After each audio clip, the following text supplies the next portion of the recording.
Matinding depensa ang ipinakita ng Bolts dito sa hot shots. Hinaluan pa ng kamalasan ng Magnolia. Napangiti na nga lang si Aris Dionisio sa alat ng kanilang shooting.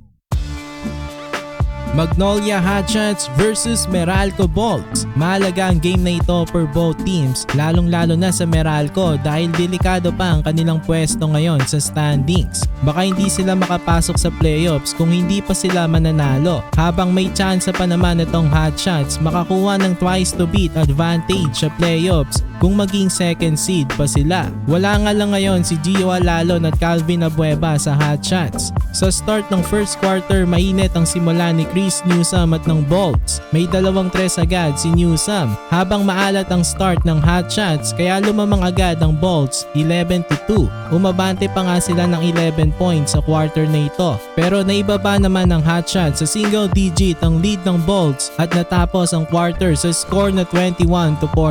Sa start ng second quarter, balik sa 11 points ang lead ng Meralco after ng back-to-back baskets ni Raymond Almazan. Sobrang alat pa nga rin ng shooting ng Hotshots. Hindi na nga makapaniwala itong sila Escoto at Dionisio sa alat ng kanilang shooting. Matagal na pa ako ang Hotshots sa score na 21 dahil na rin sa ganda ng depensa ng Bolts. Low scoring ang first half pero lamang ng 14 points ang Meralco sa halftime, 35-21. Sa start ng second half, after mapako ng 21 points, finally naka-score ng Magnolia sa 3 ni Dionisio. Kaya lang bad news sa Meralco, na-injured itong si Aaron Black. Namilipit nga sa sakit itong si Black at matagal ding napahilata sa sahig. Alalang-alala tuloy ang kanyang tatay na si Norman Black. Pero after nyan, mas lalo pang lumaki ang kalamangan ng Bolts. Patuloy sa pangmamama itong si Brandon Bates. Umabante na ang Meralco ng 19 points, 53-34.